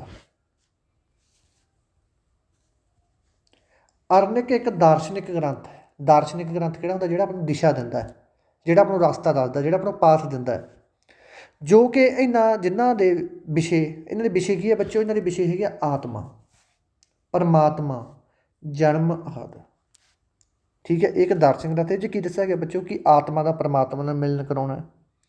ਪਰਮਾਤਮਾ ਕੀ ਹੈ? ਪਰਮਾਤਮਾ ਦੇ ਕਿੰਨੀਆਂ ਅਟੁੱਟ ਸ਼ਕਤੀਆਂ, ਜਨਮ ਅਤੇ ਮ੍ਰਿਤੂ, ਇੱਕ ਸਰਕਲ ਹੈ ਜਿਹੜਾ ਚੱਲਦਾ ਰਹਿੰਦਾ ਹੈ। ਇਹਨਾਂ ਨੇ ਇਹਨਾਂ ਚੀਜ਼ਾਂ 'ਤੇ ਜ਼ੋਰ ਦਿੱਤਾ ਗਾ। ਇਹ ਤਾਂ ਇਹ ਕਹਿੰਦੇ ਆ ਕਿ ਧਰਮ ਗ੍ਰੰਥਾਂ ਦੇ ਵਿੱਚ ਕਿ ਜਿਹੜਾ ਆਪਾਂ ਮਰਨਾ ਸੱਚ ਹੈ, ਜਿਉਣਾ ਇੱਕ ਝੂਠ ਹੈ, ਠੀਕ ਹੈ। ਇਸ ਤਰ੍ਹਾਂ ਨਾਲ ਇਹ ਗ੍ਰੰਥ ਜੰਗਲ ਦੇ ਜੰਗਲ ਦੇ ਵਿੱਚ ਬੱਚੋ ਸ਼ਾਂਤ ਵਾਤਾਵਰਨ ਦੇ ਵਿੱਚ ਲਿਖੇ ਗਏ ਹਨ। ਇਹਨਾਂ ਦਾ ਅਧਿਐਨ ਜੰਗਲ ਵਿੱਚ ਹੀ ਕੀਤਾ ਗਿਆ। ਦੇਖੋ ਬੱਚੋ ਅਣਜਕ ਗ੍ਰੰਥ ਦਾ ਮਤਲਬ ਕੀ ਹੈ ਬੱਚੋ? ਜੰਗਲ। ਇੱਥੋਂ ਸਿੱਧੇ ਨਾਂ ਤੋਂ ਸਪਸ਼ਟ ਹੋਈ ਜਾਂਦਾ ਕਿ ਜਿਹੜੇ ਇਹ ਗ੍ਰੰਥ ਲਿਖੇ ਗਏ ਆ ਬੱਚੋ, ਇਹ ਜੰਗਲ ਦੇ ਵਿੱਚ ਬਹਿ ਕੇ ਲਿਖੇ ਗਏ ਹੈ। ਸ਼ਾਂਤ ਮਾਹੌਲ ਹੁੰਦਾ ਜੰਗਲਾਂ ਦੇ ਵਿੱਚ, ਉੱਥੇ ਬਹਿ ਕੇ ਲਿਖੇ ਗਏ ਹੈ। ਇਹ ਗ੍ਰੰਥ ਕੀ ਕਰਦੇ ਬੱਚੋ? ਆਪਾਂ ਨੂੰ ਗਿਆਨ ਦਾ ਮਾਰਗ ਦਿੰਦੇ ਆ ਕਿ ਭਾਈ ਆਪਾਂ ਨੇ ਦਿਮਾਗ ਦੇ ਵਿੱਚ ਇੰਨਾ ਮਤਲਬ ਗਿਆਨ ਹੋਣਾ ਚਾਹੀਦਾ ਕਿ ਆਪਾਂ ਕਿਸੇ ਦਾ ਜੀਵਨ ਸੁਧਾਰ ਸਕੀਏ। ਅਤੇ ਕਰਮ ਮਾਰਗ ਦੇ ਇੱਕ ਬੰਨ ਦਾ ਕੰਮ ਕਰਦਾ ਹੈ। ਇਹ ਗ੍ਰੰਥ ਆ ਜਿਹੜਾ ਬੱਚੋ ਕਰਮ ਮਾਰਗ ਅਤੇ ਗਿਆਨ ਮਾਰਗ, ਇਹ ਦੋਨੇ ਚੀਜ਼ਾਂ ਦੇ ਵਿਚਕਾਰ ਕਾਹਦਾ ਕੰਮ ਕਰਦਾ? ਬੰਨ ਦਾ ਕੰਮ ਕਰਦਾ। ਹੁਣ ਬੰਨ ਦਾ ਕੰਮ ਕਿਵੇਂ ਕਰਦਾ ਇਹ ਦੇਖੋ। ਗਿਆਨ ਕਹੇ ਜਿਹਾ ਆਪਾਂ ਨੂੰ ਗਿਆਨ ਹੋਊਗਾ ਉਹੇ ਜਿਹੀ ਆਪਾਂ ਕਰਮ ਕਰਾਂਗੇ, ਕਹੇ ਜਿਹਾ ਆਪਾਂ ਗਿਆਨ ਕਰਾਂਗੇ, ਗਿਆਨ ਹੋਊਗਾ ਉਹੋ ਜਿਹੇ ਕਰਮ ਕਰਾਂਗੇ। ਮੰਨ ਲਓ ਕੋਈ ਬੰਦਾ ਉਹਨੂੰ ਚੋਰੀ ਕਰਨ ਦੀ ਸਲਾਹ ਬਣਾ ਲਈ ਉਹਨੇ, ਆਪਾਂ ਉਹਨੂੰ ਗਿਆਨ ਮਾਰਗ ਦਰਸ਼ਨ ਦਿਖਾਤਾ ਕਿ ਭਾਈ ਸਾਹਿਬ ਕੀ ਕੰਮਾਂ 'ਚ ਕੁਛ ਨਹੀਂ ਰੱਖਿਆ, ਮਿਹਨਤ ਕਰੋ, ਹੱਕ ਹਲਾਲ ਦੀ ਕਮਾਈ ਕਰਾਓ, ਜਿਹਦੇ ਕਰਕੇ ਉਹਦਾ ਕਰਮ ਬਦਲ ਗਿਆ ਨਾਲ ਦੇ ਨਾਲ ਹੀ। ਠੀਕ ਹੈ, ਇਹ ਜਿਹੜਾ ਇਹ ਗ੍ਰੰਥ ਆ ਬੱਚਿਓ ਅੰਜਕ ਗ੍ਰੰਥ ਹੈ, ਇਹ ਵੀ ਇੱਕ ਗਿਆਨ ਮਾਰਗ ਅਤੇ ਕਰਮ ਮਾਰਗ ਦੇ ਵਿੱਚ ਆਪਾਂ ਨੂੰ ਇੱਕ ਡਿਫਰੈਂਟ ਦੱਸਦਾ, ਦੋਨਾਂ ਦੇ ਵਿਚਕਾਰ ਇੱਕ ਆਪਣਾ ਬੰਨ ਦਾ ਕੰਮ ਕਰ ਰਿਹਾ ਹੈਗਾ। ਠੀਕ ਹੈ ਜੀ। ਇਸ ਤੋਂ ਬਾਅਦ ਆ ਗਿਆ ਆਪਣਾ ਬੱਚਿਓ ਉਪਨਿਸ਼ਦ। ਉਪਨਿਸ਼ਦ ਇਸ ਦਾ ਸ਼ਾਬਦਿਕ ਅਰਥ ਉਹ ਵਿੱਦਿਆ ਤੋਂ ਹੈ। ਉਪਨਿਸ਼ਦ ਦਾ ਕੀ ਬੱਚੇ, ਉਪਨਿਸ਼ਦ ਦਾ ਕੀ ਮਤਲਬ ਹੈ? ਇਸ ਦਾ ਸ਼ਾਬਦਿਕ ਅਰਥ ਕੀ ਹੈ ਉਪਨਿਸ਼ਦ ਦਾ? ਉਸ ਵਿੱਦਿਆ ਤੋਂ ਹੈ ਜੋ ਗੁਰੂ ਦੇ ਕੋਲ ਬੈਠ ਕੇ ਇਕਾਂਤ ਸਥਾਨ 'ਤੇ ਲਿਖੀ ਗਈ ਹੋਵੇ। ਉਪਨਿਸ਼ਦ ਚੇਲਾ। ਠੀਕ ਹੈ, ਮੰਨ ਲਓ ਮੈਂ ਕੋਈ ਚੀਜ਼ ਲਿਖੀ ਹੈ, ਕੋਈ ਮੈਂ ਗ੍ਰੰਥ ਲਿਖਤਾ ਜਾਂ ਕੋਈ ਮੈਂ ਮੰਤਰ ਲਿਖਿਆ, ਉਹ ਕਿਹਦੇ ਕੋਲੇ ਬਹਿ ਕੇ ਲਿਖਿਆ? ਉਹਦੇ ਗੁਰੂ ਕੋਲੇ ਬਹਿ ਕੇ ਲਿਖਿਆ, ਉਹਦੀ ਰਹਿਨੁਮਾਈ ਹੇਠ ਬਹਿ ਕੇ ਲਿਖਿਆ, ਤਾਂ ਇਹ ਸ਼ਬਦ ਦਾ ਅਰਥ ਉਪਨਿਸ਼ਦ ਦੇ ਨਾਂ ਨਾਲ ਜੋੜਿਆ ਜਾਂਦਾ ਹੈ। ਸਾਡੇ ਉਪਨਿਸ਼ਦਾਂ ਦੀ ਸੰਖਿਆ ਕਿੰਨੀ ਹੈ ਬੱਚਿਓ? ਆਪਣੇ ਉਪਨਿਸ਼ਦਾਂ ਦੀ ਸੰਖਿਆ 108 ਹੈ। ਇਹਨਾਂ ਉਪਨਿਸ਼ਦਾਂ ਨੂੰ ਹੀ ਵੇਦਾਂਤ ਵੀ ਕਿਹਾ ਜਾਂਦਾ ਹੈ। ਵੈਰੀ ਵੈਰੀ ਵੈਰੀ ਇੰਪੋਰਟੈਂਟ ਕਿ ਉਪਨਿਸ਼ਦਾਂ ਨੂੰ ਹੋਰ ਕਿਹੜੇ ਨਾਮ ਨਾਲ ਜਾਣਿਆ ਜਾਂਦਾ ਗਾ? ਵੇਦਾਂਤ ਦੇ ਨਾਂ ਨਾਲ ਜਾਣਿਆ ਜਾਂਦਾ ਹੈ, ਕਿਉਂਕਿ ਇਹ ਵੈਦਿਕ ਸਾਹਿਤ ਦਾ ਅੰਤਮ ਭਾਗ ਹੈ। ਕਿਉਂਕਿ ਜਿਹੜਾ ਆਪਣਾ ਵੈਦਿਕ ਸਾਹਿਤ ਹੈ ਉਹਦਾ ਅੰਤਮ ਭਾਗ ਹੈ ਇਹ। ਉਹ ਵੇਦਾਂ ਦਾ ਸਰਵਉੱਚ ਅਤੇ ਅੰਤਮ ਉਪਦੇਸ਼ ਦੱਸਦੇ ਹਨ, ਜੋ ਕਿ ਉਹ ਵੇਦਾਂ ਦਾ ਸਰਵਉੱਚ ਅਤੇ ਅੰਤਮ ਉਪਦੇਸ਼ ਦੱਸਦੇ ਹਨ। ਹੁਣ ਵੇਦਾਂਗ ਬਾਰੇ ਪੜ੍ਹਾਂਗੇ। ਵੇਦਾਂਗ ਕੀ ਹੈ ਬੱਚਿਓ? ਵੇਦਾਂਗ ਵੇਦਾਂ ਦਾ ਸਹੀ ਅਰਥ ਜਾਣਨ ਵਾਸਤੇ ਆਪਣੇ ਮੂਹਰੇ ਵੇਦ ਰੱਖਦੇ। ਹੁਣ ਆਪਾਂ ਨੂੰ ਪਤਾ ਹੀ ਨਹੀਂ ਕਿ ਵੇਦਾਂ ਦੇ ਵਿੱਚ ਕੀ ਲਿਖਿਆ ਹੋਇਆ, ਜੇ ਆਪਾਂ ਲਿਖ ਵੀ ਲਿਆ ਆਪਾਂ ਨੂੰ ਪਤਾ ਹੀ ਨਹੀਂ ਹੋਣਾ ਕਿ ਕੀ ਸਮਝ ਆਉਣੀ, ਇਹਨੂੰ ਕਿਵੇਂ ਸਮਝਣਾ ਆਪਾਂ। ਠੀਕ ਹੈ, ਵੇਦਾਂ ਨੂੰ ਸਹੀ ਤਰ੍ਹਾਂ ਸਮਝਣ ਵਾਸਤੇ ਅਤੇ ਸਹੀ ਤਰ੍ਹਾਂ ਉਚਾਰਨ ਕਰਨ ਵਾਸਤੇ ਇਸ ਦੀ ਰਚਨਾ ਕੀਤੀ ਗਈ ਹੈ ਬੱਚਿਓ। ਇਹ ਵੇਦਾਂਗ 6 ਤਰ੍ਹਾਂ ਦੇ ਹੁੰਦੇ ਹਨ। ਜਿਵੇਂ ਕਿ ਹੁਣ ਦੇਖੋ, ਹੁਣ ਤੁਹਾਨੂੰ ਮੈਂ MCQ ਪਾ ਦਾਂ, ਤੁਹਾਨੂੰ ਤਾਂ ਸਮਝ ਨਹੀਂ ਆਉਣਾ ਨਾ MCQ ਦਾ, ਕਿਉਂਕਿ ਜਦੋਂ ਤੁਸੀਂ ਥਿਊਰੀ ਨਹੀਂ ਪੜ੍ਹੀ, ਜੇ ਤੁਸੀਂ ਥਿਊਰੀ ਪੜ੍ਹੀ ਹੋਊਗੀ ਤੁਸੀਂ MCQ ਡਾਇਰੈਕਟ ਹੱਲ ਕਰ ਲਓਗੇ। ਤਾਂ ਉਹੀ ਸੇਮ ਟੂ ਸੇਮ ਪ੍ਰੋਸੈਸ ਇਹਦੇ ਵਿੱਚ ਹੈਗਾ। ਵੇਦਾਂ ਨੂੰ ਸਹੀ ਤਰ੍ਹਾਂ ਸਮਝਣ ਵਾਸਤੇ ਆਪਾਂ ਨੂੰ ਪਹਿਲਾਂ ਇਹਦੀ ਥਿਊਰੀ ਪੜ੍ਹਨੀ ਪਊਗੀ, ਇਹਦਾ ਸਾਰਾ ਕਨਸੈਪਟ ਪੜ੍ਹਨਾ ਪਊਗਾ। ਅਤੇ ਉਹ ਕਨਸੈਪਟ ਕਾਹਦੇ 'ਚ ਬੱਚਿਓ? ਉਹ ਹੈਗਾ ਵੇਦਾਂਗ ਦੇ ਵਿੱਚ। ਠੀਕ ਹੈ, ਕਿਵੇਂ ਬੋਲਣਾ ਆਪਾਂ? ਜਿਵੇਂ ਹੁਣ ਤੁਸੀਂ ਦੇਖੋ ਪੰਜਾਬੀ ਦੇ ਵਿੱਚ ਆਪਾਂ ਸ਼ਬਦ ਹੂਰੂ ਬੋਲਦੇ ਹਾਂ। ਦੇਖੋ ਪੰਜਾਬੀ ਦੇ ਵਿੱਚ ਤਾਂ ਆਪਾਂ ਕਹਿੰਦੇ ਹਾਂ ਆਪ, ਅਤੇ ਬਾਣੀ ਦੀ ਗੁਰਬਾਣੀ ਦੇ ਵਿੱਚ ਐਂ ਲਿਖਿਆ ਹੋਇਆ। ਠੀਕ ਹੈ, ਤਾਂ ਇਹ ਚੀਜ਼ਾਂ ਨੂੰ ਸਮਝਣ ਵਾਸਤੇ ਵੀ ਕੀ ਕਰਨਾ ਚਾਹੀਦਾ? ਵੇਦਾਂਗ ਦੀ ਜ਼ਰੂਰਤ ਪੈਂਦੀ। ਵੇਦਾਂਗ ਕਿੰਨੇ ਤਰ੍ਹਾਂ ਦੇ ਬੱਚੋ? ਵੇਦਾਂਗ 6 ਤਰ੍ਹਾਂ ਦੇ ਆ। ਠੀਕ ਹੈ ਜੀ, ਕਿਹੜੇ ਕਿਹੜੇ? ਸਿੱਖਿਆ, ਕਲਪ, ਵਿਆਕਰਨ, ਨਿਰੁਕਤ, ਛੰਦ, ਜੋਤਿਸ਼। ਠੀਕ ਹੈ, ਇਸ ਤੋਂ ਬਾਅਦ ਗੱਲ ਕਰੀਏ ਆਪਣੇ ਦਰਸ਼ਨਾਂ ਦੀ। ਆਪਣੇ ਬੱਚੋ 6 ਦਰਸ਼ਨ ਹੈ। ਪੁੱਛਿਆ ਜਾ ਸਕਦਾ ਕਿ ਆਪਣੇ ਪ੍ਰਾਚੀਨ ਇਤਿਹਾਸ ਦੇ ਵਿੱਚ ਕਿੰਨੇ ਦਰਸ਼ਨ ਹੈ? ਆਪਣੇ 6 ਦਰਸ਼ਨ ਹੈ। ਠੀਕ ਹੈ, 6 ਦਰਸ਼ਨ ਦੇ ਲੇਖਕ ਵੀ ਆਪਣੇ ਨਾਲ ਦੇ ਨਾਲ ਦਿੱਤੇ ਹੋਏ ਆ, ਉਹਨਾਂ ਬਾਰੇ ਡਿਟੇਲ 'ਚ ਪੜ੍ਹਾਂਗੇ ਆਪਾਂ। ਸਾਖੀਆ ਇਹ ਕਿਹਦੀ ਲਿਖੀ ਹੋਈ ਹੈ? ਕਪਿਲ ਦੀ। ਨਿਆ ਕਿਹਦੀ ਲਿਖੀ ਹੋਈ ਹੈ? ਗੌਤਮ ਦੀ। ਯੋਗ ਕਿਹਦੀ ਲਿਖੀ ਹੋਈ ਹੈ? ਪੰਤਜਲੀ ਦੀ। ਪੂਰਵ ਮੀਮਾਂਸਾ ਜੈਮਨੀ ਦੀ। ਵੈਸ਼ੇ ਸਿੱਖ ਕਨਾਦ ਦੀ। ਅਤੇ ਉੱਤਰ ਮੀਮਾਂਸਾ ਬਾਦ ਰਾਇਨ ਦੀ, ਜਿਹਨੂੰ ਆਪਾਂ ਬਿਆਸ ਦੇ ਨਾਮ ਨਾਲ ਵੀ ਜਾਣਦੇ ਹਾਂ। ਤਾਂ ਇਹ 6 ਦੇ 6 ਦਰਸ਼ਨ ਲੇਖਕ ਵੀ ਤੁਸੀਂ ਯਾਦ ਕਰਨਾ। ਪੁੱਛਿਆ ਜਾ ਸਕਦਾ ਕਿ ਪੂਰਵ ਮੀਮਾਂਸਾ ਕਿਹਦੀ ਰਚਨਾ, ਉੱਤਰ ਮੀਮਾਂਸਾ ਕਿਹਦੀ ਰਚਨਾ, ਸਾਖਿਆ ਕਿਹਦੀ ਰਚਨਾ। ਠੀਕ ਹੈ ਬੱਚਿਓ, ਇਹ ਤੋਂ ਬਾਅਦ ਗੱਲ ਕਰਦੇ ਆਪਾਂ ਪੁਰਾਣਾਂ ਬਾਰੇ। ਪੁਰਾਣਾਂ ਦੀ ਸੰਖਿਆ ਕਿੰਨੀ ਹੈ ਬੱਚਿਓ? 18। ਆ ਲਿਖਿਆ ਹੈ ਪੁਰਾਣਾਂ ਬਾਰੇ। ਦੇਖੋ ਪੁਰਾਣ ਵੀ ਆਪਣੇ ਇੱਕ ਬਹੁਤ ਹੀ ਜ਼ਿਆਦਾ ਮਹੱਤਵਪੂਰਨ ਰੋਲ ਅਦਾ ਕਰਦੇ ਆ। ਆਪਣੇ ਕੁੱਲ ਪੁਰਾਣਾਂ ਦੀ ਸੰਖਿਆ ਬੱਚੋ ਕਿੰਨੀ ਹੈ? 18 ਹੈ। ਇਹਨਾਂ ਦੇ ਵਿੱਚ ਕੁਝ ਜ਼ਿਆਦਾ ਮੁੱਖ ਵੀ ਮੰਨੇ ਜਾਂਦੇ ਹਨ। ਟੋਟਲ ਆਪਣੇ ਕਿੰਨੇ ਪੁਰਾਣ ਬੱਚੋ? 18 ਪੁਰਾਣ ਹੈ। ਹੁਣ 18 ਦੇ 18 ਤਾਂ ਯਾਦ ਕਰਨੇ ਨਹੀਂ ਆਪਾਂ, ਬਸ ਇਹਨਾਂ ਦੇ ਵਿੱਚੋਂ ਜਿਹੜੇ ਮੁੱਖ ਹੈਗੇ ਜ਼ਿਆਦਾ, ਮਤਲਬ ਜਿਹੜੇ ਪੇਪਰ ਦੇ ਵਿੱਚ ਪੁੱਛੇ ਗਏ ਸਿਰਫ ਉਹਨਾਂ ਦੀ ਗੱਲ ਕਰਾਂਗੇ। ਉਹ ਕਿਹੜੇ ਕਿਹੜੇ ਬੱਚੇ? ਇੱਕ ਤਾਂ ਹੈਗੇ ਮਤੱਸਿਆ, ਇੱਕ ਵਿਸ਼ਨੂੰ, ਨਾਰਦ, ਬਾਮਨ ਆਦਿ ਹਨ। ਠੀਕ ਹੈ ਜੀ, ਇਹਨਾਂ ਵਿੱਚੋਂ ਜਿਹੜਾ ਮਤੱਸਿਆ ਇਹ ਸਭ ਤੋਂ ਪੁਰਾਣਾ ਜਾਂ ਪ੍ਰਾਚੀਨ ਹੈ। ਪ੍ਰਾਚੀਨ ਨੂੰ ਹੀ ਪੁਰਾਣਾ ਕਿਹਾ ਜਾਂਦਾ ਹੈਗਾ, ਜਿਸ ਦੇ ਵਿੱਚ ਵਿਸ਼ਨੂੰ ਦੇ 10 ਅਵਤਾਰਾਂ ਦਾ ਜ਼ਿਕਰ ਕੀਤਾ ਗਿਆ। ਪ੍ਰਸ਼ਨ ਪਹਿਲੇ ਪੇਪਰ ਦੇ ਵਿੱਚ ਇੱਕ ਵਾਰੀ ਆਇਆ ਗਿਆ ਸੀ, ਵਿਸ਼ਨੂੰ ਦੇ ਕਿੰਨੇ ਅਵਤਾਰ ਹੈ? ਵਿਸ਼ਨੂੰ ਦੇ ਕਿੰਨੇ ਅਵਤਾਰ ਹੈ? ਇਹ ਪੇਪਰ ਪੁੱਛਿਆ ਗਿਆ ਸੀ ਰੇਲਵੇ ਦੇ ਪੇਪਰ ਦੇ ਵਿੱਚ। ਤਾਂ ਵਿਸ਼ਨੂੰ ਦੇ ਵਿੱਚੋਂ 10 ਅਵਤਾਰ ਹੈ, ਜਿਨ੍ਹਾਂ ਬਾਰੇ ਕਾਹਦੇ ਵਿੱਚ ਦੱਸਿਆ ਗਿਆ? ਮਤੱਸਿਆ ਦੇ ਵਿੱਚ ਦੱਸਿਆ ਗਿਆ। ਮਤੱਸਿਆ ਕੀ ਹੈ? ਇੱਕ ਪੁਰਾਣ ਹੈ। ਪੁਰਾਣਾਂ ਦੀ ਸੰਖਿਆ ਕਿੰਨੀ ਹੈ? 18। ਆਏ ਲੜੀ ਜੋੜ ਲਓ, ਇੱਕ ਚੀਜ਼ ਦੇ ਵਿੱਚ ਵੜ ਜਾਓ ਚੰਗੀ ਤਰ੍ਹਾਂ। ਜਦੋਂ ਤੱਕ ਉਹ ਚੀਜ਼ ਕਲੀਅਰ ਨਹੀਂ ਹੁੰਦੀ ਉਹਨਾਂ ਚਿਰ ਉਹਦੇ ਵਿੱਚ ਹੀ ਵੜੇ ਰਹੋ। ਜਦੋਂ ਗੱਲ ਕਲੀਅਰ ਹੋ ਗਈ ਉਹ ਨਿਕਲ ਜਾਓ, ਬਸ ਮੁੜ ਕੇ ਬਾਗਰ ਕੁਛ ਰਹਿ ਨਹੀਂ ਗਿਆ। ਠੀਕ ਹੈ। ਇਸ ਤੋਂ ਬਾਅਦ ਆ ਗਿਆ ਬੱਚੋ ਰਮਾਇਣ। ਠੀਕ ਹੈ, ਰਮਾਇਣ। ਰਮਾਇਣ ਦੀ ਰਚਨਾ ਮਹਾਰਿਸ਼ੀ ਵਾਲਮੀਕ ਨੇ ਕੀਤੀ ਸੀ। ਕਿਹਨੇ ਕੀਤੀ ਸੀ ਬੱਚੋ? ਰਮਾਇਣ ਦੀ ਰਚਨਾ ਮਹਾਰਿਸ਼ੀ ਵਾਲਮੀਕ ਨੇ ਕੀਤੀ ਸੀ। ਪਹਿਲਾ ਪ੍ਰਸ਼ਨ ਦਾ ਸਭ ਤੋਂ ਜ਼ਿਆਦਾ ਇੰਪੋਰਟੈਂਟ ਇਹੀ ਬਣ ਗਿਆ, ਜਿਸ ਨੂੰ ਚਤੁਰਵਿਸ਼ਤੀ ਸਹਿਸਤਰੀ ਸੰਹਿਤਾ ਦੇ ਨਾਂ ਨਾਲ ਵੀ ਜਾਣਿਆ ਜਾਂਦਾ ਹੈ। ਹੁਣ ਪ੍ਰਸ਼ਨ ਇੱਥੇ ਹੀ ਬਣ ਗਿਆ ਕਿ ਚਤੁਰਵਿਸ਼ਤੀ ਸਹਿਤਰੀ ਸੰਹਿਤਾ ਕਿਸ ਦਾ ਦੂਸਰਾ ਨਾਮ ਹੈ। ਤੁਹਾਡੇ ਮੂਹਰੇ ਸਾਰੇ ਗ੍ਰੰਥ ਲਿਖ ਦੇਣਗੇ। ਠੀਕ ਹੈ ਜੀ, ਰਮਾਇਣ ਲਿਖ ਦੇਣਗੇ, ਮਹਾਭਾਰਤ ਲਿਖ ਦੇਣਗੇ, ਹੋਰ ਵੀ ਕਈ ਲਿਖ ਦੇਣਗੇ, ਮਤੱਸਿਆ ਲਿਖ ਦੇਣਗੇ, ਅਲਝਾਉਣ ਦੇ ਮਾਰੇ ਕੁਛ ਵੀ ਲਿਖ ਸਕਦੇ, ਨਾਰਦ ਲਿਖ ਦੇਣਗੇ। ਤੁਹਾਨੂੰ ਦੱਸਣਗੇ ਇਹਨਾਂ 'ਚੋਂ ਕਿਹਦਾ ਨਾਮ ਹੈਗਾ। ਹੁਣ ਤੁਸੀਂ ਤਾਂ ਪੜ੍ਹ ਕੇ ਗਏ ਹੋਗੇ, ਤੁਹਾਨੂੰ ਪਤਾ ਕਿ ਰਮਾਇਣ ਦਾ ਨਾਮ ਹੀ ਦੂਸਰਾ ਬੱਚੋ ਕੀ ਹੈ? ਚਤੁਰਵਿਸ਼ਤੀ ਸਹਿਸਤਰੀ ਸੰਹਿਤਾ। ਠੀਕ ਹੈ। ਇਸ ਤੋਂ ਬਾਅਦ ਮਹਾਭਾਰਤ ਦੀ ਗੱਲ ਕਰਦੇ ਹਾਂ ਬੱਚੋ।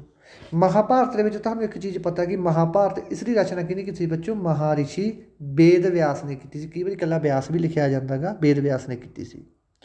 ਮਹਾਭਾਰਤ ਦੇ ਵਿੱਚੋਂ ਦੋ ਨਾਮ ਹੈਗੇ। ਕਿਹੜੇ ਕਿਹੜੇ ਦੋ ਨਾਮ ਹੈ ਬੱਚਿਓ? ਜੈ ਸੰਹਿਤਾ ਐਂਡ ਸਤਿ ਸਹਿਸਤਰੀ। ਦੋ ਨਾਵਾਂ ਨਾਲ ਜਾਣਿਆ ਜਾਂਦਾ ਬੱਚਿਓ ਮਹਾਭਾਰਤ ਨੂੰ ਵੀ। ਠੀਕ ਹੈ। ਇਸ ਤੋਂ ਬਾਅਦ ਚੱਲਦੇ ਆਪਾਂ ਅੱਗੇ। ਅੱਗੇ ਪ੍ਰਸ਼ਨ ਹੈ ਬੱਚਿਓ ਜਿਹੜਾ ਉਹ ਬਣਦਾ ਸਮ੍ਰਿਤੀਆਂ 'ਚੋਂ। ਕੀ 'ਚੋਂ ਬਣਦਾ ਬੱਚਿਓ? ਸਮ੍ਰਿਤੀਆਂ 'ਚੋਂ। ਇਹਨਾਂ ਵਿੱਚ ਸਮਾਜਿਕ ਜੀਵਨ ਦੱਸਿਆ ਗਿਆ। ਸਮ੍ਰਿਤੀਆਂ ਦੇ ਵਿੱਚ ਕੀ ਦੱਸਿਆ ਗਿਆ ਬੱਚਿਓ? ਸਮਾਜਿਕ ਜੀਵਨ ਬਾਰੇ ਦੱਸਿਆ ਗਿਆ। ਕੁਝ ਮੁੱਖ ਸਮ੍ਰਿਤੀਆਂ ਯਾਦ ਕਰ ਲਓ। ਪੁੱਛਿਆ ਜਾ ਸਕਦਾ ਕਿ ਇਹਨਾਂ 'ਚ ਕਿਹੜੀ ਇੱਕ ਸਮ੍ਰਿਤੀ ਨਹੀਂ ਹੈਗੀ, ਐਂ ਨਹੀਂ ਪੁੱਛਿਆ ਸਕਦਾ, ਐਂ ਪੁੱਛਿਆ ਇਹਨਾਂ 'ਚ ਕਿਹੜੀ ਇੱਕ ਸਮ੍ਰਿਤੀ ਹੈਗੀ ਹੈ। ਤਾਂ ਇੱਕ ਤਾਂ ਹੈਗੀ ਮਨੂ ਸਮ੍ਰਿਤੀ, ਇੱਕ ਗੌਤਮ ਸਮ੍ਰਿਤੀ, ਵਿਸ਼ਨੂੰ ਸਮ੍ਰਿਤੀ, ਜਾਗਵ ਲੱਕਿਆ ਸਮ੍ਰਿਤੀ, ਨਾਰਦ ਸਮ੍ਰਿਤੀ ਅਤੇ ਸ਼ਿਸ਼ਟ ਸਮ੍ਰਿਤੀ। ਠੀਕ ਹੈ ਜੀ, ਇਹ ਆਪਣੇ ਕੀ ਹੈ ਬੱਚਿਓ? ਸਮ੍ਰਿਤੀ ਨੇ। ਇਸ ਤੋਂ ਬਾਅਦ ਨੋਟ ਬਾਰੇ, ਇੱਕ ਨੋਟ ਦੇ ਵਿੱਚ ਤੁਹਾਨੂੰ ਗੱਲ ਪੜ੍ਹਾਊਂਗਾ ਮੈਂ ਹੁਣ। ਨੋਟ ਇੱਥੋਂ ਤੱਕ ਆਪਾਂ ਪੜ੍ਹ ਲਿਆ ਸੀ ਸਾਰਾ ਕੁਛ। ਠੀਕ ਹੈ ਜੀ, ਬਸ ਆ ਗਈਆਂ ਸਮ੍ਰਿਤੀਆਂ ਸੀ। ਇਹ ਤੋਂ ਬਾਅਦ ਥੋੜ੍ਹੀਆਂ ਚੀਜ਼ਾਂ ਇੱਕ ਦੋ ਹੋ ਦੇਖ ਲਓ। ਨੋਟ, ਸਭ ਤੋਂ ਪ੍ਰਾਚੀਨ ਗ੍ਰੰਥ ਕਿਹੜਾ ਆਪਣਾ? ਰਿਗਵੇਦ ਹੈ। ਅਤੇ ਸਭ ਤੋਂ ਬਾਅਦ ਕਿਹੜਾ ਗ੍ਰੰਥ ਬਣਿਆ ਆਪਣਾ? ਅਥਰਵੇਦ ਬਣਿਆ। ਕਥਾ ਵਾਸਤੂ ਦੀ ਰਚਨਾ ਕਿਹਨੇ ਕੀਤੀ ਸੀ ਬੱਚੋ? ਕਥਾ ਵਾਸਤੂ ਦੀ ਰਚਨਾ ਕੀਤੀ ਸੀ ਹੀਨ ਜੌਨ ਨੇ। ਇਹ ਆਪਾਂ ਡਿਟੇਲ ਦੇ ਵਿੱਚ ਪੜ੍ਹਾਂਗੇ ਅੱਗੇ ਜਾ ਕੇ। ਅਤੇ ਅਸ਼ਟਾਧਿਆਈ ਦੀ ਰਚਨਾ ਕਿਹਨੇ ਕੀਤੀ ਸੀ? ਪਾਣਿਨੀ ਨੇ। ਠੀਕ ਹੈ ਜੀ। ਅਤੇ ਅਰਥ ਸ਼ਾਸਤਰ ਦੀ ਰਚਨਾ ਕੌਟਲਿਆ ਜਾਂ ਵਿਸ਼ਨੂੰ ਗੁਪਤ ਨੇ ਕੀਤੀ ਸੀ। ਇਹ ਤਿੰਨੇ ਇੱਕ ਬੰਦੇ ਦੇ ਨਾਮ ਹੀ ਹੈਗੇ, ਆਹ ਦੋਨੇ ਸੱਚ। ਠੀਕ ਹੈ। ਅਰਥ ਸ਼ਾਸਤਰ ਦੀ ਰਚਨਾ ਕਿਹਨੇ? ਕੌਟਲਿਆ ਅਤੇ ਵਿਸ਼ਨੂੰ ਗੁਪਤ। ਠੀਕ ਹੈ। ਕੌਟਲਿਆ ਅਤੇ ਵਿਸ਼ਨੂੰ ਗੁਪਤ, ਇਹ ਇੱਕ ਹੀ ਬੰਦੇ ਦੇ ਦੋ ਨਾਮ ਆਂਗੇ। ਕਈ ਵਾਰੀ ਪੇਪਰ ਦੇ ਵਿੱਚ ਉਲਝ ਜਾਓ ਤੁਸੀਂ। ਅਤੇ ਅਸ਼ਟਾਧਿਆਈ ਕਿਹਦੀ ਰਚਨਾ? ਪਾਣਿਨੀ ਦੀ। ਇਸ ਤੋਂ ਬਾਅਦ ਰਾਜਤਰੰਗਿਨੀ ਕਿਹਦੀ ਰਚਨਾ ਬੱਚੋ? ਕਲਹਨ ਦੀ। ਇਹ ਕਿਹਦੀ ਰਚਨਾ? ਕਲਹਨ ਦੀ ਰਚਨਾ ਹੈਗੀ। ਓਕੇ। ਇਸ ਤੋਂ ਬਾਅਦ ਤੁਹਾਨੂੰ ਲੇਖਕਾਂ ਬਾਰੇ ਗੱਲ ਕਰਦੇ ਹਾਂ। ਠੀਕ ਆ, ਇਹ ਤੋਂ ਬਾਅਦ ਥੋੜ੍ਹੇ ਜਿਹੇ ਲੇਖਕ ਯਾਦ ਕਰ ਲਓ। ਅੱਗੇ ਜਿਹੜੇ ਮੈਂ ਲੈਕਚਰ ਲਾਊਂਗਾ ਉਹਦੇ ਵਿੱਚ ਲੇਖਕ ਪੂਰੀ ਡਿਟੇਲ ਦੇ ਵਿੱਚ ਕਰਵਾਊਂਗਾ। ਇੱਕ ਵੀ ਲੇਖਕ ਨਹੀਂ ਆਪਾਂ ਛੱਡਣਾ। ਠੀਕ ਹੈ। ਜਿਹੜਾ ਆਪਣੇ ਪੇਪਰ ਰਿਪੋਰਟ ਆਊਗੀ ਉਹ ਤੋਂ ਇੰਪੋਰਟੈਂਟ ਹੋਊਗਾ। ਸਭ ਤੋਂ ਪਹਿਲਾਂ ਆਪਣੇ ਯੂਨਾਨੀ ਲੇਖਕਾਂ ਬਾਰੇ ਪੜ੍ਹਦੇ ਹਾਂ। ਦੋ ਲੇਖਕ ਯੂਨਾਨੀ ਲੇਖਕ ਜਿਹੜੇ ਮੇਨ ਉਹਨਾਂ ਬਾਰੇ ਪੜ੍ਹਦੇ ਜਿਨ੍ਹਾਂ ਨੇ ਭਾਰਤ ਦਾ ਦੌਰਾ ਕੀਤਾ ਸੀ। ਸਭ ਤੋਂ ਪਹਿਲਾਂ ਜਿਹੜਾ ਦੌਰਾ ਕੀਤਾ ਸੀ ਉਹ ਕੀਤਾ ਸੀ ਹੈਰੋਡੋਟਸ। ਠੀਕ ਹੈ ਬੱਚਿਓ। ਥੋੜ੍ਹੀ ਇੱਕ ਮਿੰਟ ਥੋੜ੍ਹਾ ਕੰਮ ਹੋ ਗਿਆ ਸੀ ਵਿੱਚ। ਭਾਰਤ ਦਾ ਦੌਰਾ ਕੀਤਾ ਸਭ ਤੋਂ ਪਹਿਲਾਂ ਕਿਹਨੇ ਕੀਤਾ ਸੀ ਬੱਚਿਓ? ਹੈਰੋਡੋਟਸ ਨੇ। ਇਸ ਨੂੰ ਇਤਿਹਾਸ ਦਾ ਪਿਤਾ ਕਿਹਾ ਜਾਂਦਾ। ਇਤਿਹਾਸ ਦਾ ਪਿਤਾ ਕਿਹਨੂੰ ਕਿਹਾ ਜਾਂਦਾ? ਹੈਰੋਡੋਟਸ। ਇਹਨੂੰ ਤੁਹਾਨੂੰ ਟ੍ਰਿਕ ਦੱਸਾਂ ਜਰਾ, ਕਹਿੰਦੇ ਡਾਟਸ ਹੈਰੋਡੋਟਸ ਲਿਖਿਆ ਨਾ, ਡਾਟਸ ਤੋਂ ਯਾਦ ਕਰ ਲਓ। ਡਾਟ ਮੈਨੇ ਹੁੰਦਾ ਸ਼ੱਕ ਕਰਨਾ ਕਿਸੇ 'ਤੇ। ਇਤਿਹਾਸ ਦੇ ਵਿੱਚ ਬਹੁਤ ਸਾਰੀਆਂ ਚੀਜ਼ਾਂ ਇਹੀ ਜਿਨ੍ਹਾਂ 'ਤੇ ਆਪਾਂ ਵਿਸ਼ਵਾਸ ਨਹੀਂ ਕਰ ਸਕਦੇ। ਵਿੱਚ ਕਾਲਪਨਿਕ ਗੱਲਾਂ ਵੀ ਲਿਖੀਆਂ ਹੋਈਆਂ। ਠੀਕ ਹੈ ਜੀ। ਕਹਿੰਦੇ ਹੁੰਦੇ ਆ, ਕਹਿੰਦੇ ਮਿਥਿਹਾਸ ਅਤੇ ਇਤਿਹਾਸ ਇਹਨਾਂ ਦੋਨਾਂ 'ਚ ਫਰਕ ਹੈ। ਅੱਧੀਆਂ ਚੀਜ਼ਾਂ ਇਤਿਹਾਸ ਦੇ ਵਿੱਚ ਮਿਥਿਹਾਸ ਦੇ ਬੇਸ 'ਤੇ ਲਿਖੀਆਂ ਹੋਈਆਂ। ਮਿਥਿਹਾਸ ਦਾ ਮਤਲਬ ਹੁੰਦਾ ਜਿਹੜਾ ਮਿਥਿਆ ਹੋਇਆ ਹੋਵੇ, ਉਹਨੂੰ ਮਿਥਿਹਾਸ ਕਿਹਾ ਜਾਂਦਾ। ਠੀਕ ਹੈ ਜੀ। ਇਸ ਤੋਂ ਬਾਅਦ ਮੈਗਸਥੀਨ ਆਇਆ ਸੀ ਆਪਣੇ। ਇਹ ਸੈਲੂਲਸ ਸੀ ਜਿਹੜਾ ਨਿਕੇਟਰ ਦਾ ਰਾਜਦੂਤ ਸੀ। ਕਿਹੜਾ? ਸੈਲੂਲਸ ਨਿਕੇਟਰ ਦਾ ਇਹ ਰਾਜਦੂਤ ਸੀ। ਇਸਨੇ ਇੰਡੀਕਾ ਬੁੱਕ ਲਿਖੀ ਸੀ। ਇੰਡੀਕਾ ਬੁੱਕ ਕਿਹਨੇ ਲਿਖੀ ਸੀ ਬੱਚਿਓ? ਮੈਗਸਥੀਨ ਨੇ ਲਿਖੀ ਸੀ। ਇਸ ਤੋਂ ਬਾਅਦ ਟੋਲਮੀ ਆਇਆ ਸੀ। ਟੋਲਮੀ ਨੇ ਵੀ ਇੱਕ ਬੁੱਕ ਲਿਖੀ ਸੀ ਬੱਚੋ। ਕਿਹੜੀ ਲਿਖੀ ਸੀ? ਇਸਨੇ ਭਾਰਤ ਦਾ ਭੂਗੋਲ ਬੁੱਕ ਲਿਖੀ ਸੀ। Very very very important. ਇਸ ਤੋਂ ਬਾਅਦ ਆਪਣੇ ਚੀਨੀ ਯਾਤਰੀ ਵੀ ਆਏ ਬੱਚੋ। ਚੀਨੀ ਯਾਤਰੀ ਆਏ ਆ ਜਿਨ੍ਹਾਂ ਨੇ ਭਾਰਤ ਦਾ ਦੌਰਾ ਕੀਤਾ ਸੀ। ਇਸ ਤੋਂ ਬਾਅਦ ਚੀਨੀ ਯਾਤਰੀ ਵੀ ਆਏ ਜਿਹਨੇ ਕੀ ਕੀਤਾ ਸੀ ਬੱਚੋ? ਭਾਰਤ ਦਾ ਦੌਰਾ ਕੀਤਾ ਸੀ। ਕਿਹੜੇ ਕਿਹੜੇ ਆ? ਸਭ ਤੋਂ ਪਹਿਲਾਂ ਹੈਗਾ ਫਾਹਿਆਨ, ਨੰਬਰ 2 'ਤੇ ਹੈਗਾ ਹਿਊਂਗਸਾਂਗ। ਫਾਹਿਆਨ ਇਹ ਚੰਦਰਗੁਪਤ ਦੂਜੇ ਦੇ ਸਮੇਂ ਆਇਆ ਸੀ। ਜਿਹੜਾ ਹਿਊਂਗਸਾਂਗ ਹੈ ਇਹ ਹਰਸ਼ਵਰਧਨ ਦੇ ਸਮੇਂ ਆਇਆ ਸੀ। ਇਹ ਥੋੜ੍ਹੇ ਇੱਕ ਵਾਰੀ ਯਾਦ ਕਰ ਲਓ, ਬਾਕੀ ਡਿਟੇਲ ਦੇ ਵਿੱਚ ਅੱਗੇ ਕਰਵਾਊਂਗਾ ਜਾ ਕੇ। ਠੀਕ ਹੈ ਜੀ। ਅਤੇ ਇਸ ਤੋਂ ਬਾਅਦ ਆਪਣੇ ਅਰਬੀ ਲੇਖਕ ਵੀ ਆਏ ਬੱਚੋ। ਅਰਬੀ ਲੇਖ ਕਿਹੜੇ ਸੀ ਆਪਣੇ? ਇੱਕ ਤਾਂ ਹੈਗਾ ਸੀ ਬੱਚਿਓ ਅਲਬਰੂਨੀ, ਵੈਰੀ ਵੈਰੀ ਵੈਰੀ ਇੰਪੋਰਟੈਂਟ। ਅਲਬਰੂਨੀ ਇਹ ਮਹਿਮੂਦ ਗਜ਼ਨਵੀ ਦੇ ਸਮੇਂ ਭਾਰਤ ਆਇਆ ਸੀ। ਇਸ ਦੀ ਰਚਨਾ ਵੀ ਹੈਗੀ ਆ ਬੱਚਿਓ ਇੱਕ ਕਿਤਾਬ ਉਲ ਹਿੰਦ, ਅਲਬਰੂਨੀ ਦੀ ਰਚਨਾ ਹੈ। ਤੇ ਇਸ ਤੋਂ ਬਾਅਦ ਇੱਕ ਆਇਆ ਸੀ ਇਬਨ ਬਤੂਤਾ ਪਾਓ ਮੇ ਜੂਤਾ, ਗੀਤ ਵੀ ਸੁਣਿਆ ਹੋ ਤੁਸੀਂ ਹਿੰਦੀ ਦੇ ਵਿੱਚ। ਉਹ ਇਬਨ ਬਤੂਤਾ ਇਹਨਾਂ ਨੇ ਕੋਲੋਂ ਨਹੀਂ ਜੋੜਦਾ। ਇਬਨ ਬਤੂਤਾ ਉਹੀ ਹੈ ਜਿਹੜਾ ਅਰਬੀ ਲੇਖਕ ਸੀ, ਜਿਹੜਾ ਭਾਰਤ ਦੇ ਵਿੱਚ ਆਇਆ ਸੀ, ਤੁਗਲਕ ਦੇ ਸਮੇਂ ਆਇਆ ਸੀ। ਠੀਕ ਹੈ ਜੀ, ਤੁਗਲਕ ਦੇ ਸਮੇਂ। ਹੁਣ ਥੋੜ੍ਹੇ ਜਿਹੇ ਆਪਾਂ ਇੰਪੋਰਟੈਂਟ ਪ੍ਰਸ਼ਨ ਕਰਾਂਗੇ, ਉਹਨੇ ਉੱਤਰ ਦੇਖੀ ਚੱਲਿਓ। ਕਿਸੇ ਦੋ ਅਰਬੀ ਲੇਖਕਾਂ ਦੇ ਨਾਂ ਦੱਸੋ। ਦੋ ਅਰਬੀ ਲੇਖਕ ਤੁਹਾਨੂੰ ਪਤਾ, ਅਲਬਰੂਨੀ ਅਤੇ ਇਬਨ ਬਤੂਤਾ। ਇੱਕ ਗਜ਼ਨਵੀ ਸਮੇਂ ਆਇਆ ਸੀ, ਇੱਕ ਤੁਗਲਕ ਦੇ ਸਮੇਂ ਆਇਆ ਸੀ। ਫਾਹਿਆਨ ਇਹ ਕਿਹਦੇ ਸਮੇਂ ਆਇਆ ਸੀ? ਇਹ ਚੰਦਰਗੁਪਤ ਦੂਜੇ ਦੇ ਸਮੇਂ ਆਇਆ ਸੀ। ਠੀਕ ਹੈ ਜੀ। ਹਿਊਂਗ-ਸਾਂਗ ਕਿਹਦੇ ਆਇਆ ਸੀ? ਹਾਹੇ ਤੇ ਹਿਊਂਗ-ਸਾਂਗ, ਹਾਹੇ ਤੇ ਹਰਸ਼ਵਰਧਨ ਦੇ ਸਮੇਂ ਆਇਆ ਸੀ। ਮੈਗਸਟੀਨ ਨੇ ਕਿਹੜੀ ਪੁਸਤਕ ਲਿਖੀ ਹੈ ਬੱਚੋ? ਤੁਹਾਨੂੰ ਹੁਣੇ ਦੱਸ ਕੇ ਗਏ, ਇੰਡੀਕਾ ਬੁੱਕ ਲਿਖੀ ਹੈ, ਜਿਹੜੀ ਵੈਰੀ ਵੈਰੀ ਇੰਪੋਰਟੈਂਟ ਹੈ। ਸਾਮਵੇਦ ਦੇ ਵਿੱਚ ਕਾਹਦੇ ਬਾਰੇ ਦੱਸਿਆ ਗਿਆ ਬੱਚੋ? ਇਹ ਤਾਂ ਆਪਾਂ ਡਿਟੇਲ ਦੇ ਵਿੱਚ ਪੜ੍ਹ ਕੇ ਗਏ ਹਾਂ ਕਿ ਸਾਮਵੇਦ ਦਾ, ਸਾਮ ਦਾ ਮਤਲਬ ਕੀ ਹੈ? ਗੀਤ। ਅਤੇ ਸਾਮਵੇਦ ਬੱਚੋ ਜਿਹੜਾ ਹੈਗਾ ਆਪਣਾ, ਠੀਕ ਹੈ, ਇਹਦੇ ਵਿੱਚ ਕਾਹਦੇ ਬਾਰੇ ਲਿਖਿਆ ਹੋਇਆ ਹੈਗਾ? ਸੰਗੀਤ ਬਾਰੇ ਦੱਸਿਆ ਗਿਆ ਹੈਗਾ। ਕਟੱਲੇ ਦਾ ਦੂਸਰਾ ਨਾਮ ਕੀ ਹੈ ਬੱਚੋ? ਵਿਸ਼ਨੂਗੁਪਤ, ਇਹ ਵੀ ਕਰਕੇ ਗਏ ਆ। ਰਿਗਵੇਦ ਦੇ ਵਿੱਚ ਕਿੰਨੇ ਮੰਡਲ ਅਤੇ ਸੂਤਰ ਹਨ? 10 ਦਾ ਮੰਡਲ ਹੈ, 1028 ਚ ਸੂਤਰ ਹੈ। ਠੀਕ ਹੈ। ਏਡੀ ਦੀ ਪਰਿਭਾਸ਼ਾ ਦਿਓ। ਏਡੀ ਦੀ ਫੁੱਲ ਫਾਰਮ ਕੀ ਹੈ? ਐਨੋ ਡੋਮਿਨੀ। ਇਤਿਹਾਸ ਦਾ ਪਿਤਾ ਕਿਹਨੂੰ ਕਿਹਾ ਜਾਂਦਾ ਹੈਗਾ? ਹੁਣੀ ਪੜ੍ਹ ਕੇ ਗਏ ਆ, ਹੈਰੋਡੋਟਸ ਨੂੰ। ਭਾਰਤ ਦਾ ਭੂਗੋਲ ਨਾਮਕ ਬੁੱਕ ਕਿਸ ਦੀ ਲਿਖੀ ਹੋਈ ਹੈ? ਭਾਰਤ ਦਾ ਭੂਗੋਲ ਨਾਮਕ ਪੁਸਤਕ ਕਿਸ ਦੀ ਲਿਖੀ ਹੋਈ ਹੈ ਬੱਚੋ? ਟੋਲਮੀ ਦੀ। ਠੀਕ ਹੈ ਜੀ। ਇਹ ਨਾਲ ਆਪਣੀ ਇਹ ਅੱਜ ਦਾ ਮਾਸਟਰ ਕੇਡਰ ਦਾ ਆਪਣਾ ਪਹਿਲਾ ਲੈਕਚਰ ਹੈ ਜਿਹੜਾ ਉਹ ਖਤਮ ਹੋ ਚੁੱਕਿਆ। ਕਿਵੇਂ ਲੱਗਿਆ ਤੁਹਾਨੂੰ ਲੈਕਚਰ? ਕਮੈਂਟਾਂ ਦੇ ਵਿੱਚ ਜ਼ਰੂਰ ਦੱਸੋ। ਇਸ ਤਰ੍ਹਾਂ ਦੇ ਹੋਰ ਵੀ ਤੁਹਾਨੂੰ ਬਹੁਤ ਸਾਰੇ ਲੈਕਚਰ ਮਿਲਣਗੇ। ਧੰਨਵਾਦ ਮੇਰੇ ਦੋਸਤੋ, ਜਿਉਂਦੇ ਵਾਸਤੇ ਰਹੋ। PDF ਫਿਰ ਟੈਲੀਗ੍ਰਾਮ ਗਰੁੱਪ 'ਚ ਡਾਊਨਲੋਡ ਕਰ ਲਓ। ਟੈਲੀਗ੍ਰਾਮ ਦਾ ਲਿੰਕ ਤੁਹਾਨੂੰ ਮੈਂ ਡਿਸਕ੍ਰਿਪਸ਼ਨ ਦੇ ਵਿੱਚ ਦੇ ਦਾਂਗਾ। ਇਸ ਤੋਂ ਬਾਅਦ ਲੰਬੇ ਲੰਬੇ ਘੰਟੇ ਲੈਕਚਰ ਵੀ ਲੱਗਣਗੇ ਆਪਣੇ। ਠੀਕ ਹੈ ਜੀ, ਧੰਨਵਾਦ।